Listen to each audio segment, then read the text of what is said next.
Hi, this is Jack Curran. I am a black and white landscape photographer, and you have just landed on my YouTube channel. I appreciate you stopping and taking a look at what I have. So I'm working primarily in Adobe Lightroom here, and I'm doing post-production on some of my files, and I'm showing you how I convert from the raw file to my black and white. Not quite the master print files, because these are my YouTube channel files, so these are a little bit quicker edits and probably not all the way to the master print file. But I wanted to share these with you and try and get everybody excited about doing black and white landscape. So what I have here is I have Mount Shuksan up in Washington State.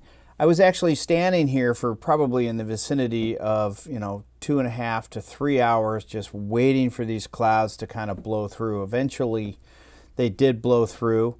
I could have taken a long nap in my car. But anyway, I had a 1 to 400 millimeter lens. I think this was about 250 to 300 millimeters, 1/250th of a second. I think I actually was shooting, which is unusual for me, but I was actually shooting probably around f/16. Not too bad for a telephoto lens like that. So still in that range of sharpness. I'm going to go ahead and try and convert this, but so just real quickly, let me share with you kind of what the final file may look a little bit like, or where we're trying to take it.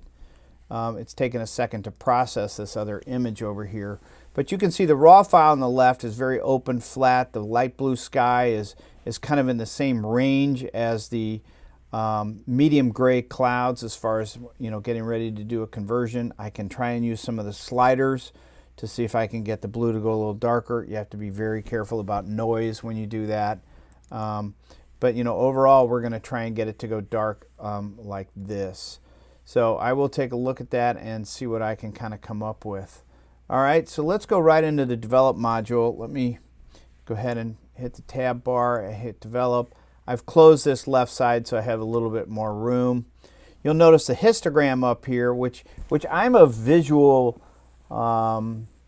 I move things and I use things visually, and I learned that in the darkroom when I was printing for 30 years. Everything was visual, and then mastering and controlling light by dodging and burning. So I still do that approach. I'm not a technical aficionado. I don't know all the total ins and outs of every little detail and program. That's why I like Lightroom so much, because it mimics what I used to do in the darkroom. But it is all in that mid-tone, a little bit to the lighter side as far as the histogram.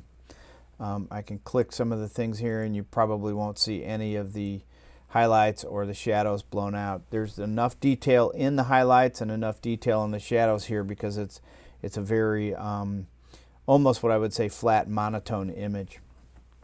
So let's go ahead and let's try and take a look at some of these things. One other thing that I always talk about is I don't use presets, because I like to teach the process from start to finish. If I use a preset, or if there's a preset that I pick up from one of the software programs or anything like that, it generally will skip a whole bunch of steps. And I really want everybody to learn how to do these kinds of things on your own and understand the complete process excuse me, from start to finish. So what I do like to do is I like to take an image, and let me just convert it to black and white real quick. And then I like to explore the image by using the exposure sliders and just seeing, like I'm looking down here in the highlights. Now I've taken it way down and I can see some of the detail that's in there. I'll pump the contrast. I'll take the highlights way up, and now you can see the contrast range that I'm getting down in here. I might move the whites to see what I can get. And now I'm starting to see a little luminosity and separation up here in the clouds, the sun hitting the mountain right here, the sun kind of blowing this out over here. But I'm also starting to see the highlights down here, or on this peak down here. A little bit of highlights down over in here. So you can, and the skies and the blues going a little darker. I can come down here now and I can move the blue slider and I can see how dark that sky can go. Now, if I get up and into that sky, you'll see there's some modeling up there, and as I start to move that back up, you can see a little bit of grain, a little bit of noise in there. So we want to be very careful in there, and what I'll tend to do is I'll go back with either a brush or a radial filter, and I'll build that in selectively, and then I can actually build that back in and lower the noise at the same time. So that's something to kind of think about real quickly. So I'm going to just pull the black down. You can see how I get the contrast and some of the detail back up in here, how I'm getting that separation and that luminosity in the clouds up in here. Of course, this is all blown out. So I like to explore that. And then, you know, I might take a look at the clarity tool just to see what it's doing, and you'll see that I can start to see the intensity and black of the blacks, and how it's taking those midtones and really kind of pushing them. Texture, you can look at the texture. You can see in some areas it's going to get a little too intense, so I'm very careful about that. Okay, let's reset. We're going to do the standard black and white conversion. It's going to pick up the Adobe Lightroom algorithm. First thing I'm going to do is I'm going to take this down a little bit, and I'm going to pump the contrast, right? So now I've got a little something to work with. I'm going to open it up a little bit. I'm going to take the blacks down, and then I'm going to take my highlights up a little, and I'm going to take my white up. And I'm okay with this being blown up or blown out. So let me just take a peek at that now. I'm going to do a little overall clarity. I want to be careful there. I don't want to add too much too early, because I'll go back and I'll selectively add that. I'm going to take a big radial filter, and one of the things that I'm going to do, let me double click the effect right here, that'll reset it.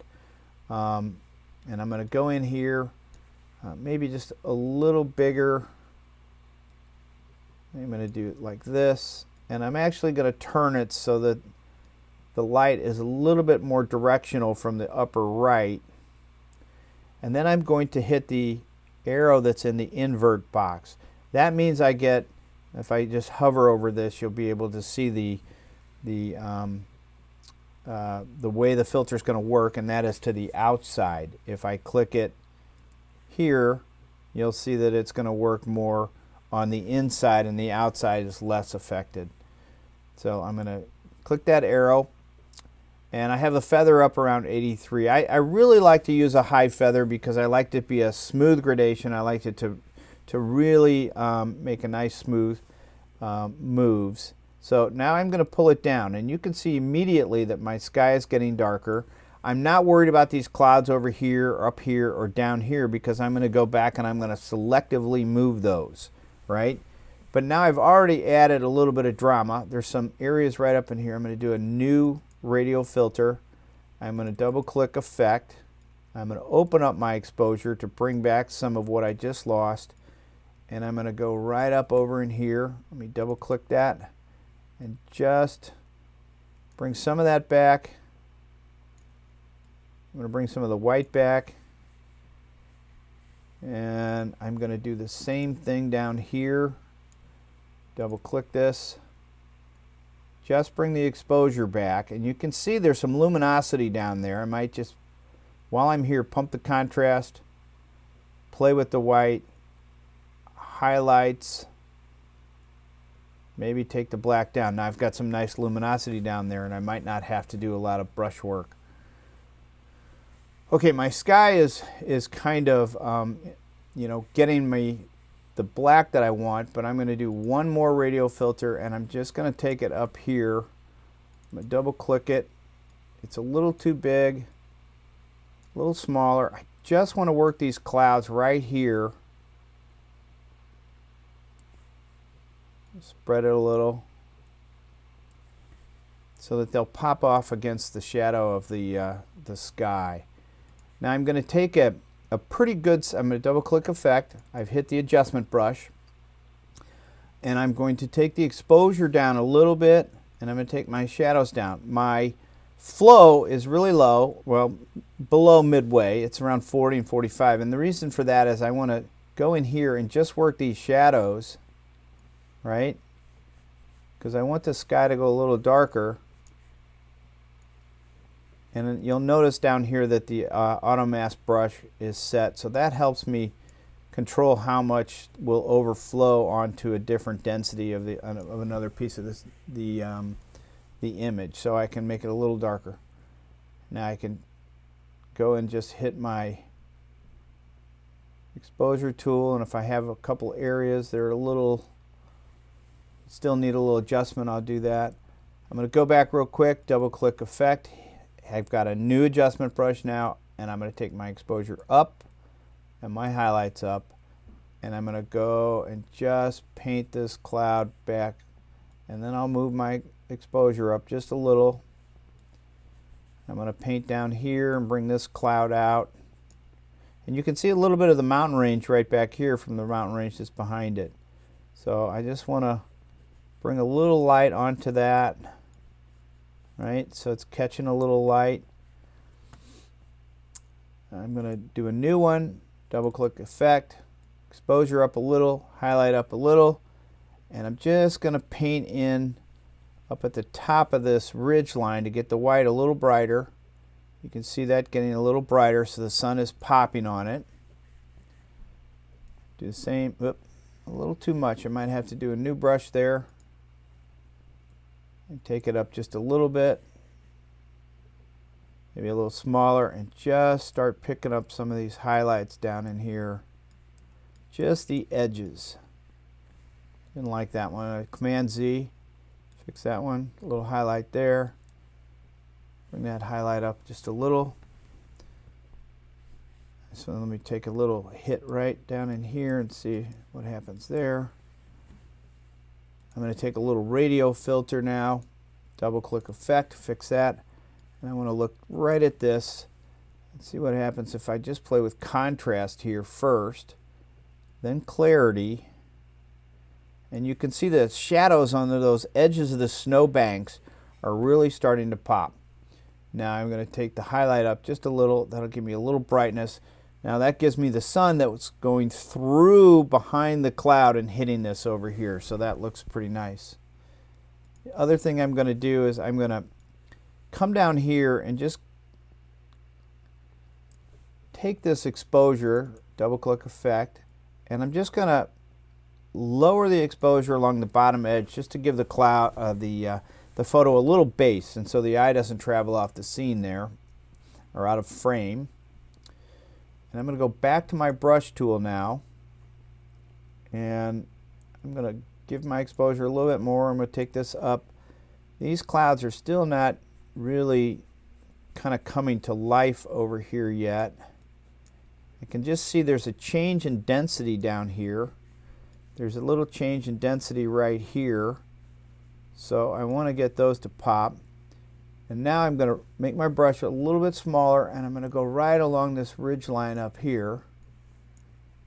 And then a little smaller yet. And you can see I'm going right in between here. Correct that last one. Just do it again right through here. I'm going to take my finger off so that I can do a new one. A little smaller. Right in through here. Now there's a little highlight back in here, which will give me a little more depth. And there's a little highlight back in here. So I'm going to bring those out. There's a little bit of highlight right there. Back in here one more time. And then there's some highlights back in here. So I'm just going to play with those a little bit. I'm going to do a new brush, and I'm going to go the opposite direction. So now I'm going to go darker, take my shadows down, and I want to see what happens if I just, that last one was a little rough. I'm going to make a bigger one and just kind of smooth it across the whole area there. Now I'm going to take it down a little smaller and see what happens if I just give a little edge up in there, this one a little bit. There's a little density in here and here, and a little density in there. And so now it's starting to come to life. I'm going to close out of that, and I will look at the overall clarity. So let me just push it dramatically, and you'll see what I mean. So here, the clarity's down all the way. Here, the clarity's up all the way. We were somewhere in here. I think it looks pretty good. I'm going to zoom in. I want to see what I'm doing with the texture tool here. That is adding a whole bunch of noise, so I got to be very careful with texture. And then what I can do here also is I'm going to get another brush tool. I'm going to double click effect, and then I'm going to go in and I'm going to pump up the noise reduction. And in some of these mid-tone gray areas, I'm just going to paint over some of this. And let me do this real quick. Let me go in and keep painting on these a little bit so that the noise is minimized.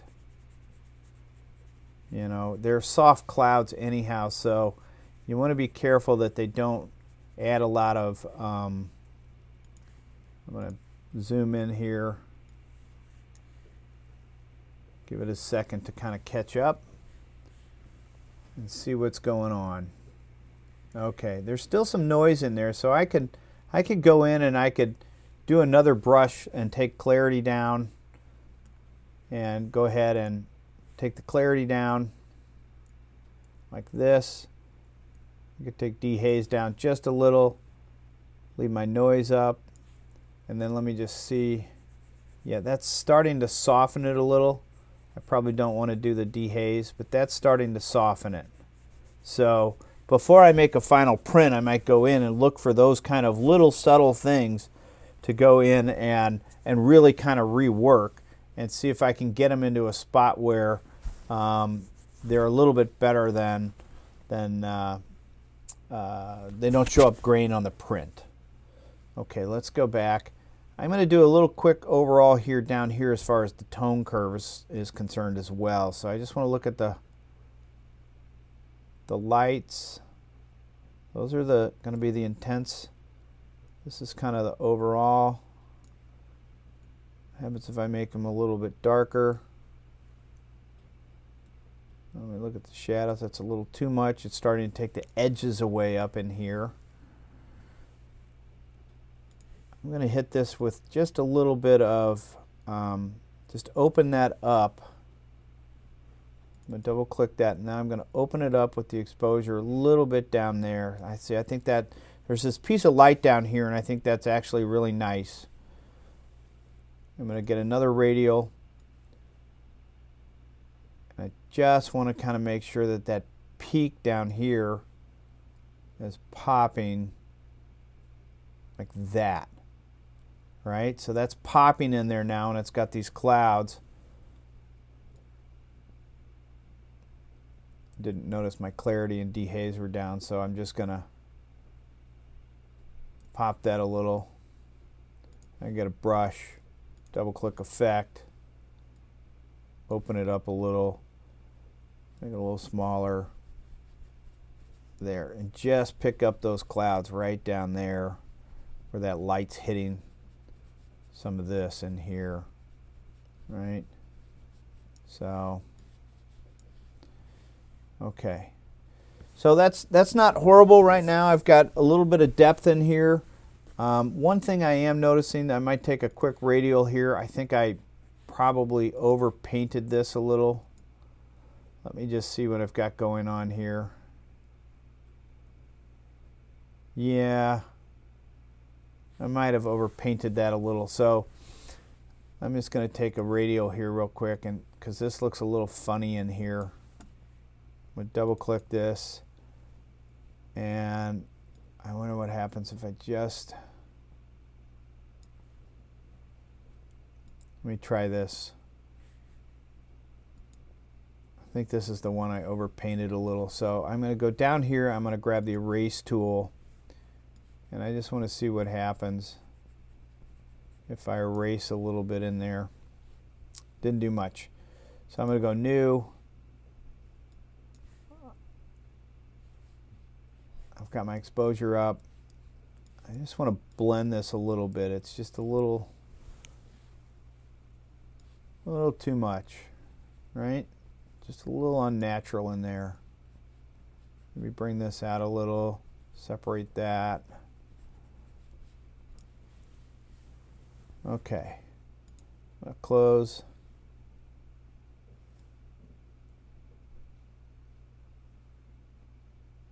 Okay, let's take a look at the other one. And generally what happens is there's some good things about both. Let's do this. And they're not that far off, but let's turn the lights out here real quick. And our new one is on the left. Is our new one on the left? Shoot, I can't even remember. Yeah, our new one's on the left. And I can see that, you know, where I was telling you that separation down here is maybe not quite enough. I do like a little bit more of this dark and density going on here in this one. I like this light and everything down here.